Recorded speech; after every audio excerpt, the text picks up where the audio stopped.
ஏங்க இன்னைக்கு ஒரு தத்துவம் சொல்றேன் கேளுங்களேன். நல்லா இருப்ப. நீ 2 நாளா தத்துவம் சொல்லி தன்னால மூளை குழம்பி போய் அலைத.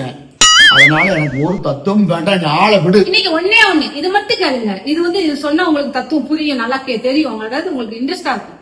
எது இன்ட்ரெஸ்டா இருக்கும்? ஒண்ணே ஒண்ணு சொல்லட்டா? வேண்டாம்மா, உலகம் தெரிஞ்சுக்கிறோம்ல, உலக மக்கள். வேண்டாம்மா, ஆளை விடுமா. நல்ல ஒரு தத்துவங்க. நீ ஆளை விடுமா. ஒண்ணு மட்டும் கேளுங்க. உனக்காண்டி கேட்க. சரி சொல்லு சொல்லு. மதுன்னு ஏன் பேர் வச்சாங்க? நம்ம தண்ணி அடிக்கிறாங்கல்ல, சரக்குலாம் அடிக்கிறாங்கல்ல, அதுக்கு அங்க சம்பந்தமே இல்லையே. உங்களுக்கு இல்ல.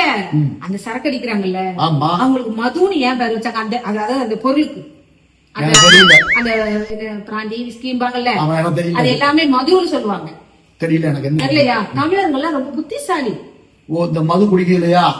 மதுன்னு பேர் வச்சதுக்கு. நான் சொல்றேன், என்னை வச்சு ஒண்ணு காமெடி கிமெடி பண்ணலையே.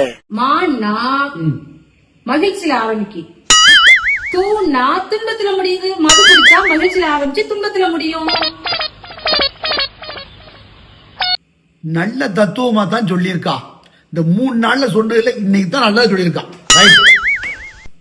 ஆளை பார்த்தா டம்மி பீஸா இருக்க, பயங்கரமான ஆளா இருக்கேடா.